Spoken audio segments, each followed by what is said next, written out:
একজন ডিভোর্সি নারী স্ট্যাটাস দিয়েছে যে আমি কোনো কিছুর বিনিময়ে যদি আমি আমার স্বামীর ঘরে যেতে পারতাম তাহলে বাকি জিন্দেগি আমি আমার বাপের বাড়ির লোকজনের সাথে কোনোদিনও যোগাযোগ করতাম না।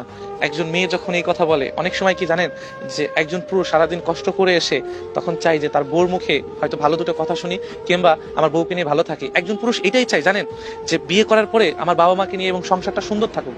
আর সংসার সুন্দর হয় একমাত্র নারীর গুণে। এটা আমি আপনি মানি বা না মানি সেটা কোনো বিষয় না, কারণ একজন পুরুষের মাথায় চিন্তা থাকে যে আমি সারাদিন কিভাবে রোজগার করে এনে ঘরে আমার বউটাকে ভালো রাখবো, আমি কিভাবে ভালো থাকবো, সংসারটাকে কিভাবে ভালো রাখবো এবং ভালোবাসার মানুষটিগুলো নিয়ে কিভাবে ভালো থাকবো।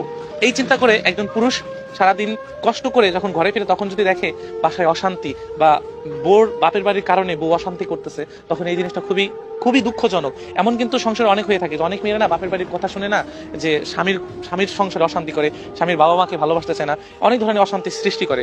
তো আমি তাদের উদ্দেশ্যে এটাই কথা বলতে চাই যে একজন পুরুষ অনেক কষ্ট করে, অনেক, একটু না অনেক কষ্ট করে যে তার পরিবারকে চালানোর জন্য, আপনার সংসারকে চালানোর জন্য।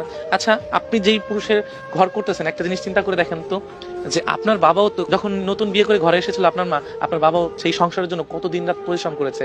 আজকে আপনার স্বামী কষ্ট করেছে, এখন আপনি যদি কোনো কারণবশত সেই সংসারটাকে তছনছ করে দেন, তাহলে এটা কোনো মেয়ের বা কোনো নারী জাতির কোনো কাজ নয়। আমি এটাই বলতে চাচ্ছি যে দেখেন, একজন ডিভোর্সি নারী জানে যে আসলে ডিভোর্স হওয়াটা কতটা কষ্টজনক। হয়তো আমাদের জেনারেশনের ডিভোর্সটা খুবই ইজি হয়ে গেছে, ভালো লাগতেছে না ডিভোর্স দিয়ে দিলাম, ভালো লাগছে না আরেকজনের কাছে চলে গেলাম। আর বর্তমানে রিলেশন বিষয়টা একদম ইজি হয়ে গেছে, এতটা ইজি হয়ে গেছে সেটা হয়তো বলে বোঝানো যাচ্ছে না। তো এই জন্য ডিভোর্সি আপুদের নিয়ে আমি এটাই বলতে চাই, দেখেন আপনি আপনার, আমি আর একটা কথা বলি যে আমাদের এলাকায় একটা ছেলে শুধু শুধু হয়তো ভালো সংসার চলতেছিল, অনেক ওদের রিলেশনটা অনেক ছিল, আমাদেরই ভাই ব্রাদার, তো অনেক সুন্দরভাবে দিন যাচ্ছিল, কিন্তু হুট করে ওর বউ বাপের বাড়িতে আর কখনো আসেনি, ওর ডিভোর্স লেটার পাঠিয়ে দিয়েছে।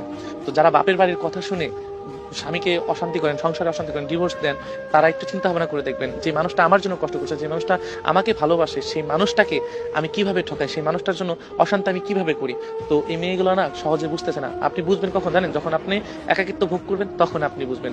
আসলে ডিভোর্সি মেয়েরা সত্যি হতভাগা হয়, কারণ ডিভোর্স জিনিসটা সবার ভাগ্যে সহ্য হয় না। তো একটু চিন্তা করবেন যে আমি যে মানুষটাকে কষ্ট দিচ্ছি, ডিভোর্স দিচ্ছি, সেই মানুষটাকে কষ্ট দিলে আমার পরবর্তীতে কি হবে। সে শুধু আপনার স্বামী না, আপনার একটা বট গাছ। সো ডিভোর্স দেওয়ার আগে দুইবার ভাববেন যে মানুষটাকে আমি ছেড়ে গেলে কি হবে।